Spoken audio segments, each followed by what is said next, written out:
what's up, everybody? Welcome to another session of All Accounted For with myself, Sureshni Ryder, and of course, B from the Faculty of Accounting. This is Boston Media Broadcasts. We love All Accounted For. We want to help you balance those books, but we also want you to help balance life. We do a little bit of everything, all in these segments that are coming up in All Accounted For.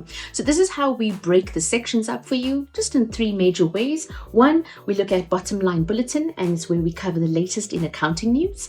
Then there's Credit Where It's Due, where we highlight and profile somebody in the chartered accountant arena, somebody who's an absolute trailblazer. And then we get back to business in Ledger Lowdown. We look at everything from a corporate segment, how a specific entity is making money, and how, of course, it links back to IFRS. We also look at management, taxation, auditing, and ethics. So there's this article that highlights concerns over approximately 4,000 credit providers in South Africa whose registrations with the National Credit Regulator, NCR, have actually lapsed, meaning that they're no longer operating under regulation. Already, it's like red flags from here.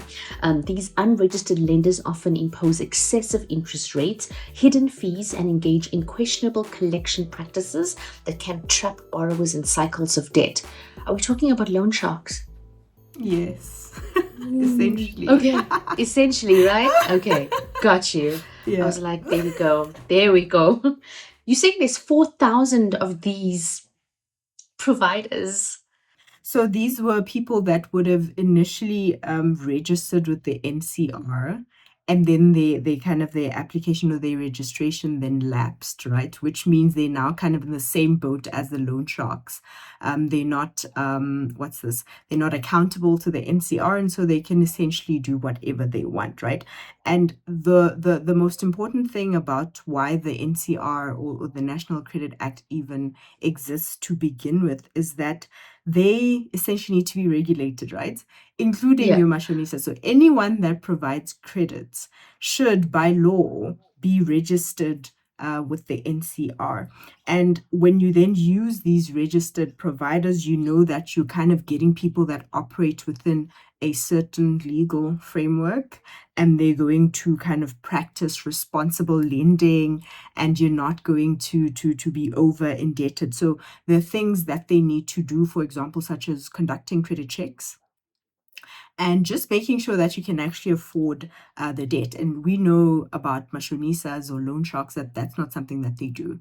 You can take as much money as you want, which is not always a good thing for you as the consumer. So the article is then essentially saying that, you want to ensure that the person that you're borrowing from, that there's transparency there, that they are complying with the laws and regulations, and that you're not essentially being exploited, right? So you can be exploited by means of being charged hectic interest rates if the loan is too expensive for you to afford, or they keep giving you credit that you didn't even afford to begin with. And I think you mentioned earlier that the collection practices might also then be a bit questionable. So as a consumer, you are then advised to verify the status of that person that's giving you credit, to say, are they registered with the NCR? And you need to then be aware of such warning signs if they're not doing credit checks, if their interest rates are excessive. Or another important one that happens, especially in the rurals, is where they hold on to a personal document. So they'll say, I'll keep your ID document until you've paid off all of the money. So anyone that does stuff like that, just run the opposite direction. Please do. Just, my friend, if they ask you to keep your dog, they want to keep Spotty, now they want to keep your passport, please say no. That's a red flag, okay? But I can understand the desperation. People are desperate, and people, you quickly need to pay off a loan, or you've suddenly lost a job and your child's school fees are due. Think about the excessive interest rates. Just think about how much the return on investment's not going to be great for you. So if you can go the legal route and find yourself, a proper lender, which again, it's difficult because the bank's going to look at the overview and go, okay, this person's lost a job. There's no way they're going to be able to do this. I understand there is a market, and I get it. But if you can, just be cognizant, just be aware. And being very sweet by saying questionable practices, we know what happens. So just take it easy, okay? Please get as much advice as you can. So there we go. And if you do see anything dodge, report it to the authorities. Please do. Absolutely. Because you know what? The wheel turns. These things come back, and somebody in your family could be Yes. affected by it as well. So just make sure that you also are some sort of custodian and you do the right thing. So we looked at bottom line bulletin and that credit warning to South African consumers. Just a heads up, this is what all accounted for is. It's important to help people along. When we've looked at different industries where, like, before you get blindsided, here's the facts. Just always be aware, because I think it also applies in real life as students. So all accounted for, guys. We look at all sorts of segments. We look at all sorts of industries, and we try to find a great link back, but we also look at people who are showcasing themselves as great captains in their industry, people that have been chartered accountants. And in credit where it's due, one of those people is Senzo Ndlangamandla. So his current role is the head of department for accounting sciences at Walter Sisulu University. He's the managing director, S&B Chartered Accountants and Registered Auditors. What a great story about Senzo in terms of his career. He was the overall winner of the SAICA's Top 35 Under 35 Award in 2023. That was like last year. He is a distinguished academic leader and a professional in the field of accounting. He is renowned for his contributions to both education as well as the private sector. And his journey through the ranks of academia, coupled with his entrepreneurial spirit in managing an accounting firm, has made him a notable figure in South Africa's accounting and educational landscape. Or be already the goosebumps are building, because I love when you profile people like Senzo, and then we get a great takeaway. Tell us about some of his achievements. What are the highlights? What have been the standouts for you on Senzo's career? So I think with regard to his role at Walter Sisulu, right? So they had received a SAICA rating of 3, which is in the danger zone. So a SAICA rating is essentially saying that for all of the universities that wish to train future chartered accountants, the South African Institute of Chartered Accountants kind of has a say in accrediting those programs. And so they also do like visits where they come back and they look at whether or not the program kind of still is fit for purpose. So what had happened here at WUSU is that they had received a rating of 3, and under Senzo's leadership, that rating then improved into a favorable rating of 2. So kudos to him and Walter Sisulu University for doing that. And I think in his role as a person that runs their own practice, he employs 11 young professionals. So he's someone who is obviously very passionate about kind of giving back to the community and kind of helping young professionals as well. So I think that is absolutely amazing, the fact that he's able to develop the youth in his immediate community, given the fact that we have such a high unemployment rate amongst young people in the country. And I think lastly, I want to highlight his community impact. So one of Senzo's missions has been to bridge the gap between rural communities and the world of finance. So as of 2015 up until 2018, he served as the JSC Investment Challenge Coordinator in the Mthatha area. And what that was basically doing is he was introducing students from predominantly rural areas to the dynamics of the stock exchange and just how that works. And he's essentially then teaching them about how it works, and then also in the process helping them with financial literacy. So you can see how, or just his commitment to just the socioeconomic transformation within Tata, within Black communities as well. So I think, he did not just win that prize because of bias. You can tell that he really does walk the talk, and he's an absolute gem to the profession. I think whenever you've been doing credit where it's due, and we've been talking about these trailblazers, one of the things I've said is that don't let your environment determine where you land. And I think especially that you have to visualize Senzo is opening a window to the world for these kids, especially kids from a rural background who've been told, oh, you know what, you can only get yourself to this position, this position, so and this. much. Yeah. Correct. This is where you land. And someone like Senzo literally opening the window and going, hold on, There is a whole world of finance out there, and it's just not just finance and accounting. There's more to it, and I'm so excited for what he's doing. And I think you said it right. He's walking the talk. This is outstanding. So thank you so much, Senzo. Hey guys, don't forget to go check out. Go to YouTube. Go to social media. Go find him and go and foster some kind of conversation and discussion and pick up takeaways from someone like that. I think you can learn so much. In All Accounted For, we break down the segments in like different little subsections. One of those subsections is ledger lowdown. We look at a specific industry and we unpack like how money is made, how it links back to your studies, as well as things like taxation and how it operates from an ethical and auditing point of view. We've looked at different industries. This one I'd like to think is our meat, potatoes, and rice. This is the main chunk of it. It really is the backbone when it comes to our South African economy, and we're looking at the agriculture and farming sector. If I need to spit some facts and figures, I was so intrigued by this because we all know that this particular sector is a crucial part of our economy. It contributes significantly to both the GDP and employment. Agriculture on its own contributes to about 23% to South Africa's GDP, but it plays a larger indirect role through related industries, of course, like food processing and packaging.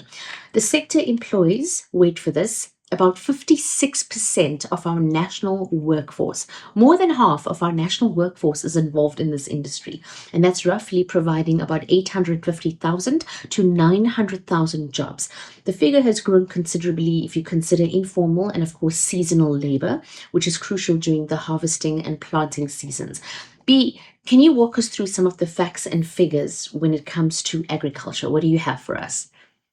So I think a good place to start would be what kind of crops or what kind of products are we talking about here? So with regard to crops, we're looking at maize, wheat, sugarcane, and sunflower seeds, right? Yeah. Sugar. And You said then sugar cane. I miss it. Sugarcane. Yeah.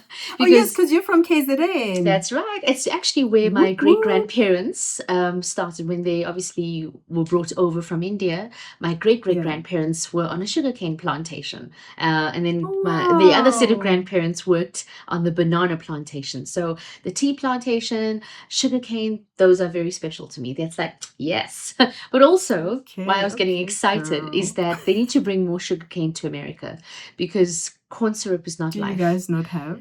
No, they do not use sugar cane in terms of sugar. So everything's very refined, but I think it's corn syrup. So man, I miss sugar cane. So viva sugar cane, man. yes. But I You win also some, you lose some. yes, I have seen, here's what I have seen though, and this might surprise you. I have seen South Yeah. African oranges. And I was like, how did our oranges Yes. get so big? So what's the story Yes. with our oranges? So the oranges is that South Africa is actually the world's second largest exporter of citrus, and in particular Wild. oranges. So that would explain Yeah. why you're seeing South African oranges in America.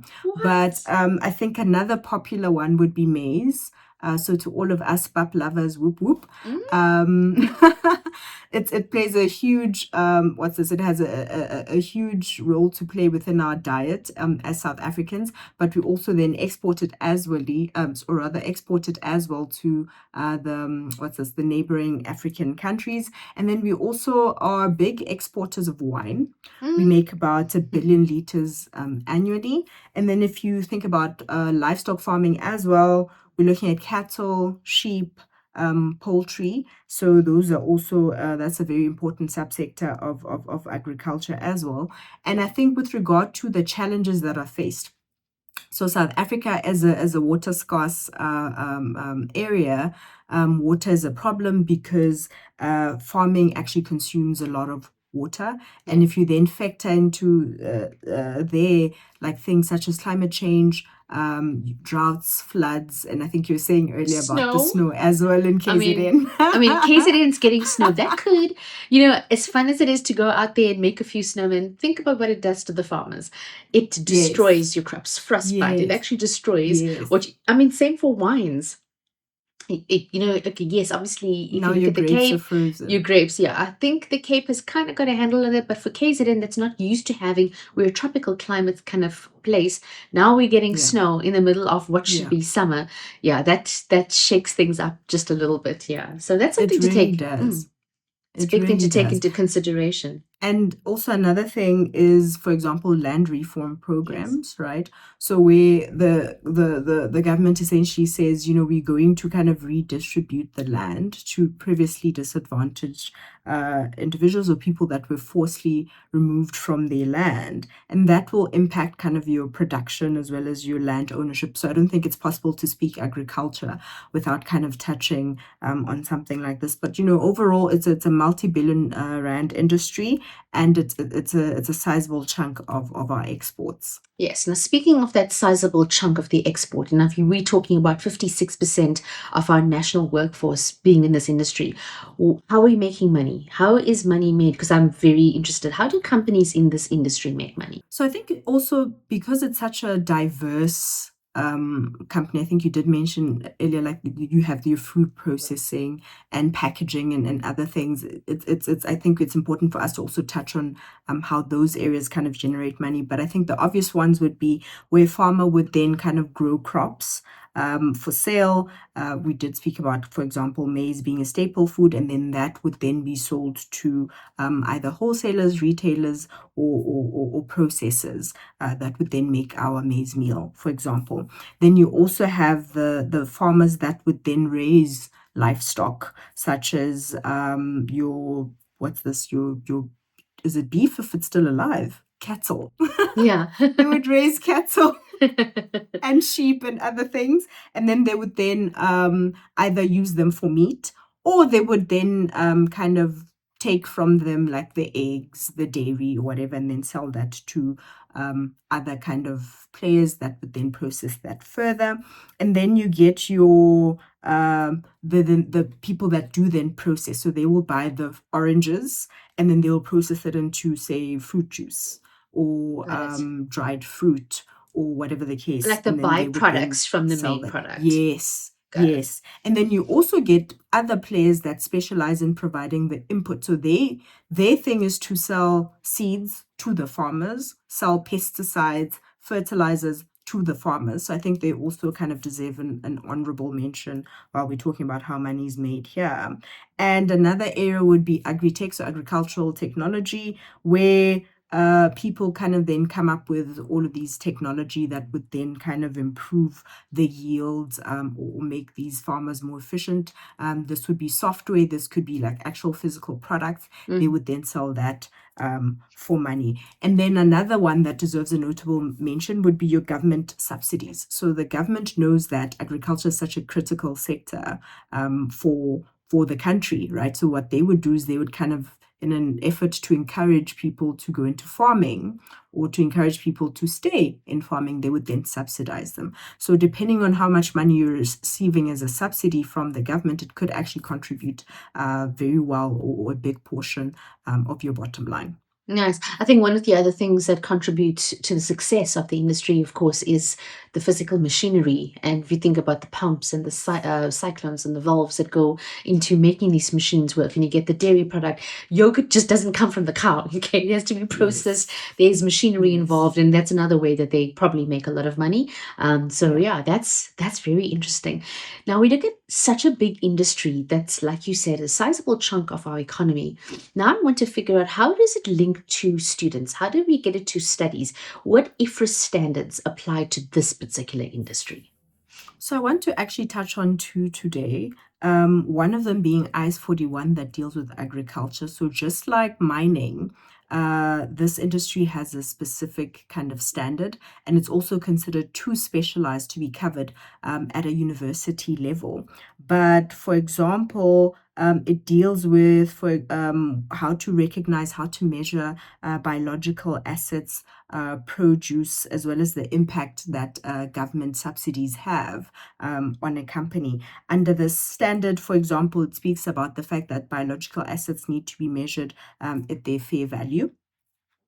And then, which is very interesting because there you're kind of managing living things, right? So Yeah. living plants, living animals. And so it's quite interesting that the different assets kind of within the standards or within agriculture. So we're looking at the actual biological assets, we're looking at the agricultural produce, and then we're also looking at the agricultural land. Now, interestingly, almost all of these are accounted for under different standards that we would have spoken about previously. So as an example, agricultural produce, so where the tree then produces the little oranges that you then sell, those oranges would be accounted for under a different standard, which is IS2, that deals with inventory, right? Got it.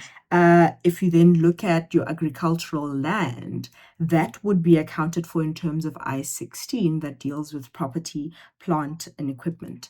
And then depending on the type of biological asset that you have, it will either be accounted for in terms of I-16 or IS41. So it's a very interesting standard. And another interesting standard that I want to deal with is the standard that deals with fair value measurement. That's now IFRS 13, right? So now you say that you want to, or we spoke about fair value when you then accounting for these assets. The question then becomes, for example, while the value of a single orange is easily determinable, like I know, for example, if it costs like R2 to buy an orange, whatever the case is, what would the value of an orange tree be, right? Oh, got it. And does the orange tree cost more or less when it's 2 years old, when it hasn't started having babies yet, versus when it's now starts kind of producing fruit? Do those two trees kind of have the same, fair value? So those are considerations that people that use the standard would need to kind of think about. So it's such a fascinating Wow. number. Extremely excited about it. Because I'm going from thinking about oranges to like milk and the quality of cows and Yes.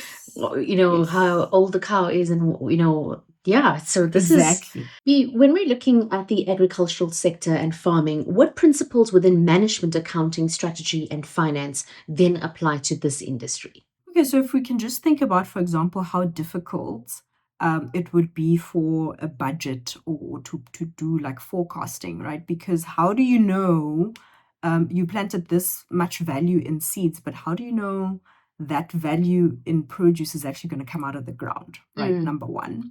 Yeah. And then how do you know what the impact of, say, your snow that we've spoken about, or your flooding, or your lack of rain would Or have? water scarcity. Exactly, it's water scarcity. So they would then need to kind of make sure to to budget in a way that would need to account for all of those variables. And then if you think about some of the performance indicators that they might, or performance measures that they might look at, it would be, for example, what is the yield per hectare? So, and also what is the revenue per livestock unit? So these would be metrics that would kind of help them see, where they need to improve or what decisions they then need to make in terms of their strategy. And then if we look at strategy, market positioning. So for example, companies would then need to sit and understand market demands, right? Trends and consumer preferences. And I was watching a documentary not long ago about an apple, I think. They said that, someone sat and said, the apples that we're currently growing, they're very bland.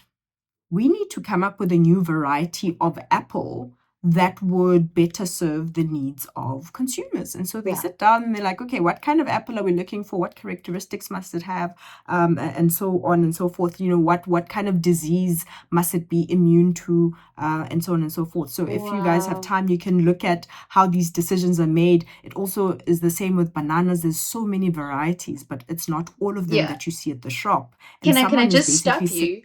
Can I just stop you and say I'm the problem when it comes to apples? I only want to eat golden yellow apples, and the new one is the lady blush pink apples. I love those. Yes. Granny Smith is just not cutting it for me. Granny Smith has never been my favorite apple, but the fact that we know apples and oranges, there's a thing. So there's a market, there's a need for this as well, because if you even look at grapes, something as simple as grapes, we grew up with normal grapes that had seeds. Now there are seedless grapes. There's watermelon. Now there's cotton candy. Cotton candy. Grapes. Yes. See, again, I'm the problem. There's also the situation when it comes to convenience, where consumers are like, we love watermelons, but we hate going through all the pips. Can we have a watermelon without pips? And suddenly these have been developed. And it's like, is this a scientific, like, how did that happen? Watermelons naturally should have pips or seeds or whatever it is, right? Because then how does the superstition that, if you swallow the seed, then it's going to grow in your tummy.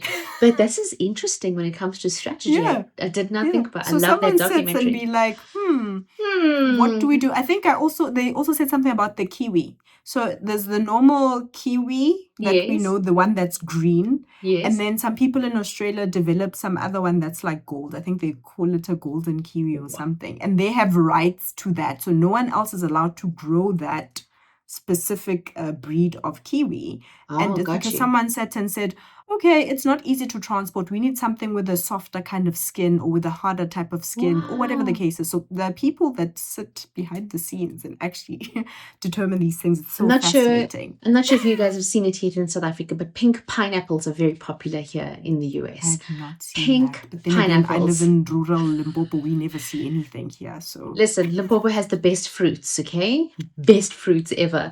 This is interesting. This is really important it because I think is. it shows It you is. there is so much cohesiveness within industries. It's not just about here's the farmer, here's the apple, there you go. Thank you very much. Keep Yeah. it going.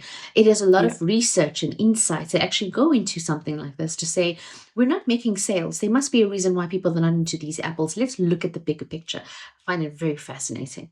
Absolutely. Which then kind of leads us into our next discussion with regard to sustainability, where people are now saying, look, it's not normal for a grape to not have a seed. So if it's genetically modified, I don't know if I want to eat something like that. So they're kind of needing to, Balance. balance these boards where they're like, okay, fine, we need to make sure that we're kind of innovative, making sure that we're giving the consumers what they want. But now with the huge drive in sustainability and just, taking care of the planet and letting Mother Nature do her thing, whatever the case is, people are now like, is it organically grown? Because if it's not, then I'm not going to eat it. So yeah, those are kind of considerations that they also need to look at as well. And then if you also look about agri-tech as well, to say that, we want to be more efficient, we want to be able to produce more as well. So what technologies can we kind of invest in to make sure that we can do certain things like that? And I think we did speak about, for example, making sure that the fruit that you do grow is resilient to certain types of disease.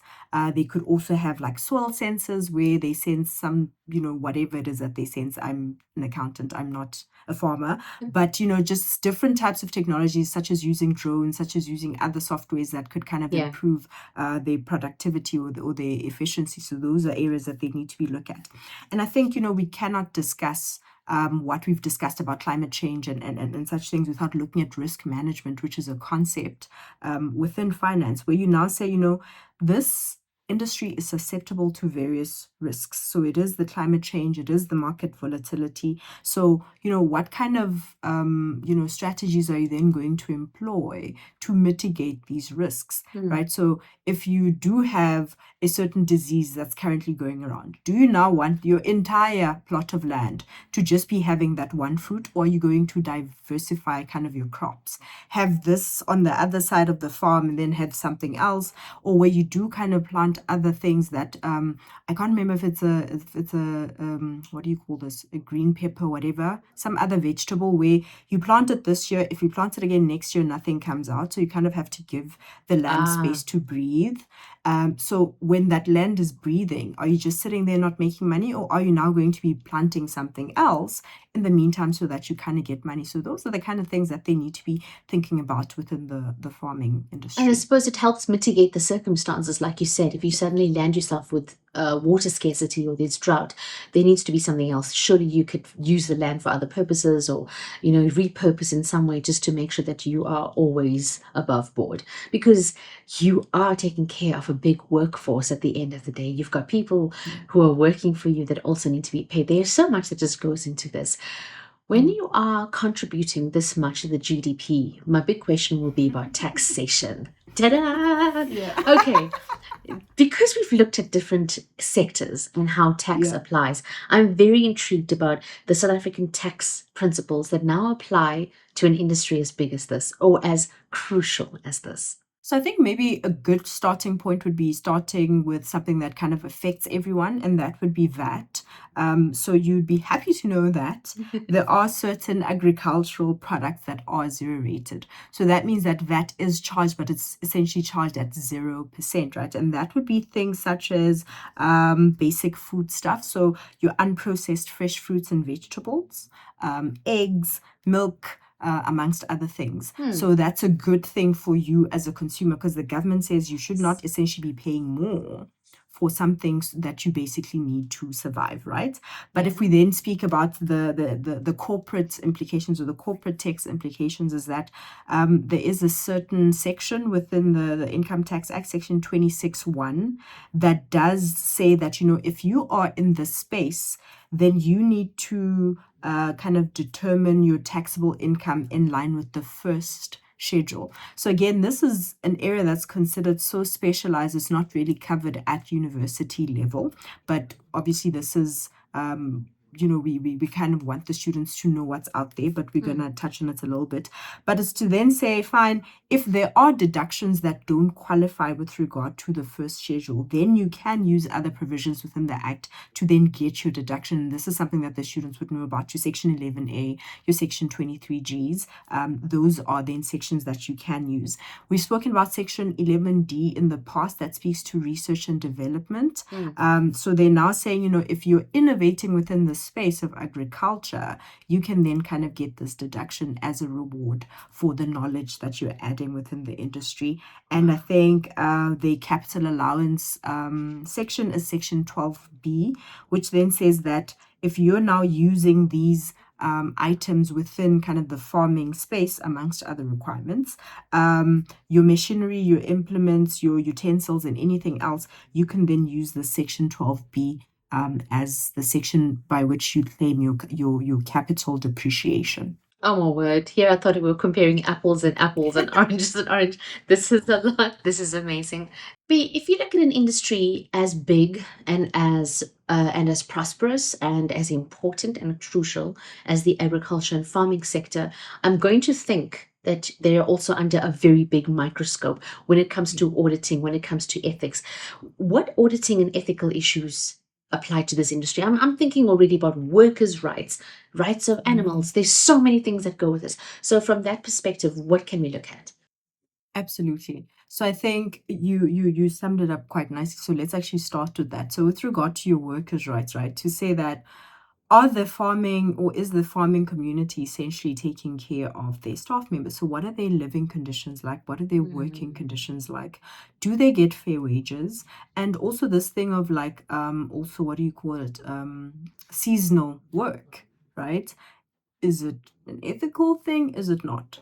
Because now the person comes in, they pick a bag of tomatoes or whatever the case is, and then it's done, right? They don't get any benefits or whatever the case is. But also, if you were not kind of giving them that work, then they would also have nothing. So it's like, So seasonal workers are not like freelancers, right? You literally come in for like a contract period and then you're out of there. Apple pickers, 100%. because if apples can only come out in this particular month, then the rest of the month they're doing other things. We need apple pickers. Maybe that's what the thing is. So that's interesting.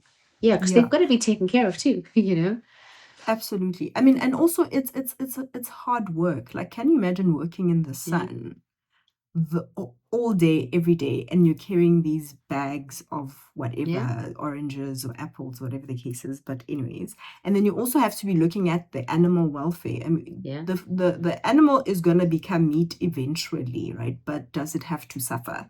Are you treating your animals in a humane manner? So those are things that you need to look at. And often when these things come out, there's public outcry, right? Because people are like, yeah, we don't want to buy meat from a person that abuses the animals or that doesn't slaughter the chickens in a humane manner. So those things do matter because it can actually end up affecting your bottom line. But if you then also think of things such as, the actual regulatory environment, to say that you're now exporting to everywhere in the world. And these different governments will have different rules as to what consists of appropriate level of, say, pesticide or whatever the case is. So now when you do that, your auditors in this region, or your auditors as the the orange exporter would then also be looking at things like that, because it can impact your reputation. It can end up in kind of fines, or people kind of suing you for damages if you do not comply with things like that. And I think also with regard to, we've spoken about sustainability as well, to say that now a lot of companies are under the microscope to say, tell us to what extent you are damaging the environment, and tell us to what extent you're kind of trying to make up for that. So they come up with all these fancy reports and like, this is what we're doing and whatever the case is. And so the auditors are then tasked with verifying the accuracy and completeness of those reports, to say that when you commit yourself to say, this is what I'm going to do, I'm going to plant 1,000 trees. Did you actually kind of do that? Right. So we see kind of the role of the auditor also evolving a little bit into the space as sustainability grows. It might look completely different in the next couple of years, but it's such an interesting place to observe at this point in time. Yeah, it brings new meaning to the bean counters where somebody's literally going out to count the trees. So please understand the respect to bean counters, because had it not been for those students or those people in the industry that are double checking you said 1,000 trees, you said you're making 1,000 beans, let me go and check. And that's what it just creates, that balance and making sure we're on the right practice. So we've looked at auditing, we've looked at the ethical issues, etc. Is there anything else that you want to talk about in this particular industry that inspires you maybe? So I think for me, I watch a lot of like how does stuff grow on YouTube. That's like a hobby of mine. But I just always find it fascinating that, for example, food has to look a certain way for you and I to buy it. So even when you walk into a shop, it's like instinctively reach for the perfectly round kind of tomato, and not the one that's looking wonky. I feel bad not the wonky looking I'm one. the wonky But the buyer thing is- because I feel bad. Okay, I'm Really? emotionally yes. Oh my I'm word, like I'm needing to the green beans, especially the green beans. Please do not neglect the green beans, okay? Because you get the fat, happy green beans, and then you get the one that's almost about to be shriveled, and then you can say to yourself, you know what? Let's make a plan with this. It adds volume to a dish. It's going to go into a stew or a soup, and it's going to get mushed up anyway. Please, guys, even the tomatoes. Do your bit for society. Get the wonky fruits. Also, get stop the wonky buying from the vegetables. top, okay? I know that they put the pretty ones in the front. Just go to the back. Okay, go to the back. You also might find it's cheaper, but just go and check those kind of things. But also, when you look at fruit and you look at the quality of what you're paying for, like go up and go look at the value. You can see the dent. You can see something is wilting. It's going to be harmful. Just make sure. Also, wash your fruits. Please make sure, because of the harmful pesticides, that's something. Must wash your fruits. A great thing is like pop them into some cool water, put a bit of baking powder, bicarb of soda, give it a good little shake a little bit, and you can see the watercolor change. So that's my little handy hack. It's something that I do often just because because here where, and like I said, in this part of the world, we're exposed to far more pesticides and constant spraying, and the water is there to make it look pretty, okay? So just make sure when you take your product home, if it's grapes especially, give it a good shake and you actually will see a little bit of something falling off. So lovely to get organic fruits. Just make sure you wash them so that those little muggies and flies are not coming with you and creating a house in your house. So that's pretty important. Bee, thank you always. I love these sessions. I love the sectors that we look at. Looking forward to more exciting things on All Accounted For. Students, I hope you've enjoyed it. Please connect with Bee. She's in the Faculty of Accounting. What I love is the research and the insights that go into this particular segment. It's really amazing. Looking forward to catching up with you again, guys. Please don't forget to follow us on YouTube, subscribe, pop a comment in on TikTok. Let us know if you're enjoying these sessions. Also, let us know what you've learned and what are your key takeaways from All Accounted For. My name is Sureshni Ryder. Thank you as always. Cheers, Bee. Have a good one. Bye.